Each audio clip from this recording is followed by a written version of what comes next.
दोस्तों, मेरा नाम है कुमकुम बिनवाल और मेरे सहयोगी प्रवीण गौतम मेरे साथ मौजूद हैं। और प्रवीण, आज जिस महत्वपूर्ण चर्चा के लिए, जिस बातचीत के लिए अपने दर्शकों के साथ हम जुड़े हैं, वो बहुत जरूरी थी। वो इसलिए जरूरी थी क्योंकि इस तरह की चर्चाएं, तार्किक बहस, तार्किक बातें ही हमारे वैज्ञानिक सोच को आगे बढ़ाएंगी, हमारे समाज को एक सही दिशा देंगी। पिछले 2 दिन से न्यूज चैनल में जो बागेश्वर धाम वाले बाबा पर जो कांड चल रहा है, जो खेल चल रहा है, उसको एक्सपोज करना बहुत जरूरी था। इसीलिए आज हम दोनों यहाँ पर मौजूद थे। प्रवीण, आप क्या कहेंगे इस पर? देखिए, बहुत सारे सवाल हैं। मैंने एक वीडियो बनाया था आज, जो एबीपी न्यूज़ के जो रिपोर्टर हैं उनके साथ बाबा ने जो चमत्कार किया था, और उसमें फेसबुक का क्या कमाल था। जैसे ज्ञानेंद्र तिवारी की जो जानकारी फेसबुक पर मौजूद थी वही बाबा ने बताई। तो एक सवाल कई लोगों ने किया कि आपने ये सवाल जो बाबा ने बताया उस पर तो बता दिया, बाबा ने जो पर्चा दिखाया था उस पर आप कुछ नहीं बोले। तो ज्ञानेंद्र तिवारी ने अपने वीडियो में, एक और वीडियो ज्ञानेंद्र तिवारी ने बनाया था उसके बाद, उसमें उन्होंने जानकारी देते हुए कहा था कि बाबा ने पर्चे पर यह लिखा था कि आप मीडिया में ही आगे बढ़ना चाहते हो। तो ये कोई बहुत बड़ा कमाल नहीं। सही बात है। अगर मैं मीडिया में हूं तो कोई अगर मेरे बारे में पर्चे पे लिखेगा कि आप मीडिया में ही आगे बढ़ना चाहते हैं, तो ये कोई चमत्कार नहीं है, बहुत ही साधारण सी अब बात है। हमसे कोई कहेगा कि आप मीडिया में है, सोशल मीडिया में आगे बढ़ना है, तो ऑब्वियस सी बात है, हम सोशल मीडिया में आगे बढ़ना चाहते हैं। एक धर्मराज नाम के हमारे जो YouTube सब्सक्राइबर हैं, पुराने सब्सक्राइबर हैं, उन्होंने लिखा कि मैं आपका काफ़ी पुराना सब्सक्राइबर हूं और मुझे आपका ये वीडियो ठीक नहीं लगा। आपने ज्ञानेंद्र तिवारी की तो बात की, लेकिन जो कई गरीब लोग हैं, बाबा उनके साथ भी चमत्कार करते हैं। तो मैं उनकी राय का सम्मान करता हूं और वीडियो इसलिए बनाया क्योंकि देखो, लाखों लोग ऐसे बाबाओं के पास जाते हैं। और ऐसा नहीं है कि मैं इस चीज को नहीं मानता कि बाबाओं के पास कोई आध्यात्मिक ताकत नहीं होती या ज्योतिष कुछ नहीं है। ज्योतिष भी एक साइंस है। और पुराने जमाने से अगर ये शक्तियां थी, जब ये सोशल मीडिया नहीं था, तब भी संत महात्माओं के पास ऐसी ताकत हुआ करती थी। लेकिन बाबा पर सवाल खड़े इसलिए होते हैं कि अगर आप वाकई बाबा हैं तो आप चुनिंदा लोगों को क्यों बुलाते? जब लाखों लोग आपके दर पे आए हैं तो पहले आओ पहले पाओ वाला नियम होना चाहिए।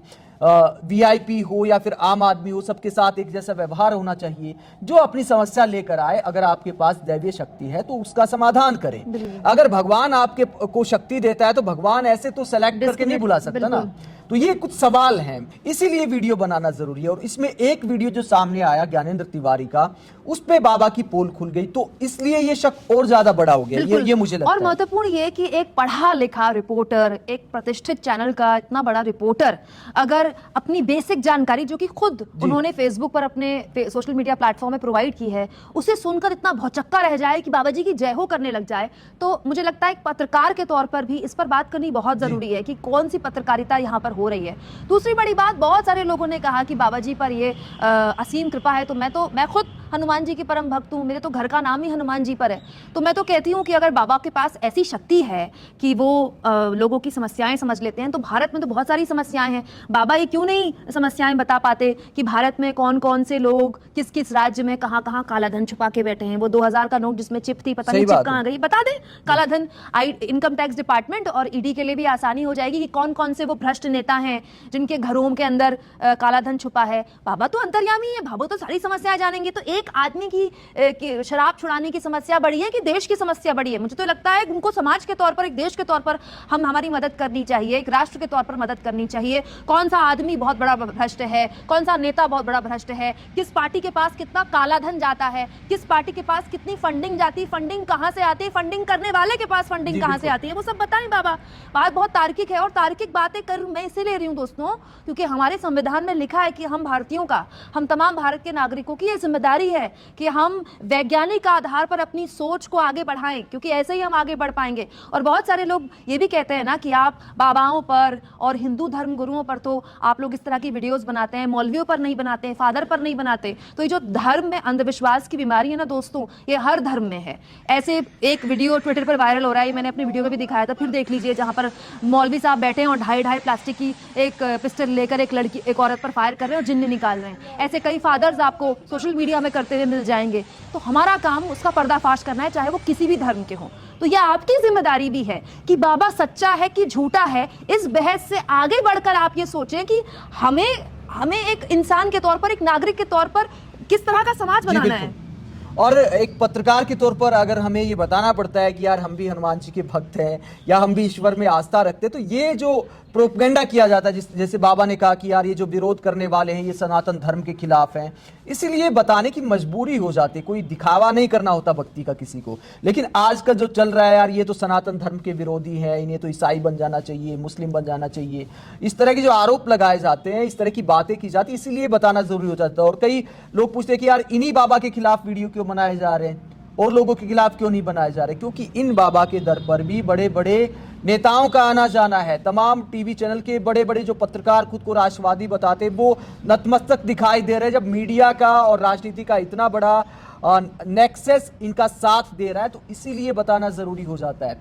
और दूसरी बात, बाबा अगर वाकई दैवीय शक्ति है बाबा के पास, तो मेरा अपना ओपिनियन है, हो सकता है कि मैं गलत हूं, हो सकता है बाबा के पास कोई दैवीय शक्ति हो, अगर कोई ऐसे साबित कर दे तो साबित करके दिखाओ ना।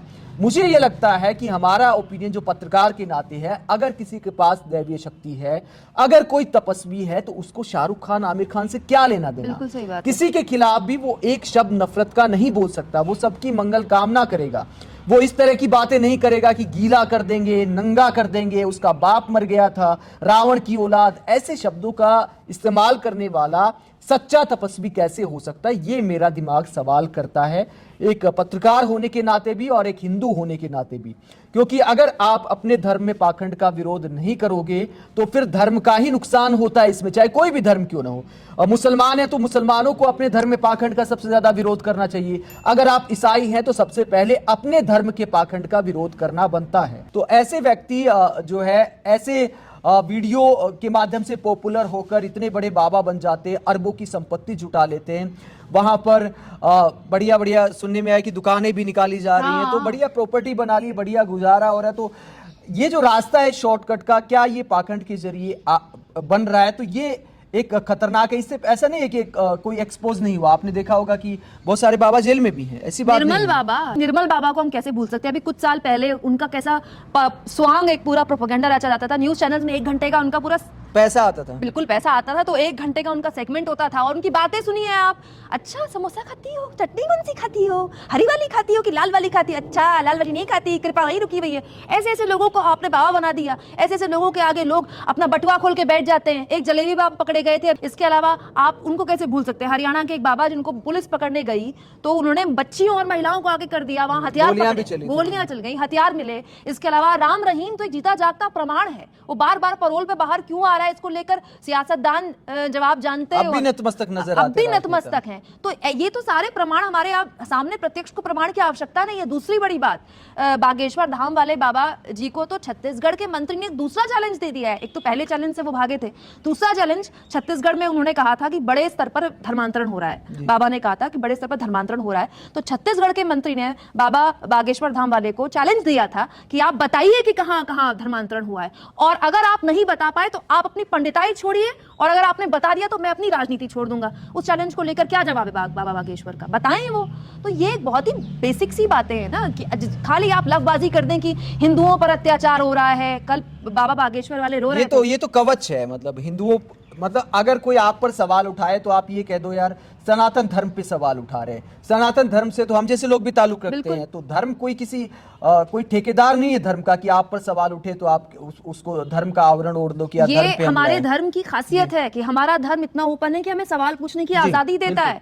हमारे धर्म के लोग जो कहते हैं ना कि इस धर्म से पूछ लो, उस धर्म से पूछ लो, ये हमारे धर्म की ताकत है कि हमें सवाल पूछने, तो हम क्यों ना सवाल पूछें। और अगर हमें उससे वाकिफ जवाब, सही जवाब नहीं मिलते हैं, तो एक पत्रकार के तौर पर हम क्यों समाज को एक वैज्ञानिक सोच ना दें। और अगर हम ये भी नहीं कर पाते, एक बेसिक जो एक नागरिक की जिम्मेदारी है, तो फिर मुझे लगता है कि जो पढ़े लिखे पत्रकार आज ऐसे बाबाओं के आगे नतमस्तक हैं, उनकी जय कर रहे हैं, उनको अपने सारे सर्टिफिकेट उठाकर आग में डाल देनी चाहिए।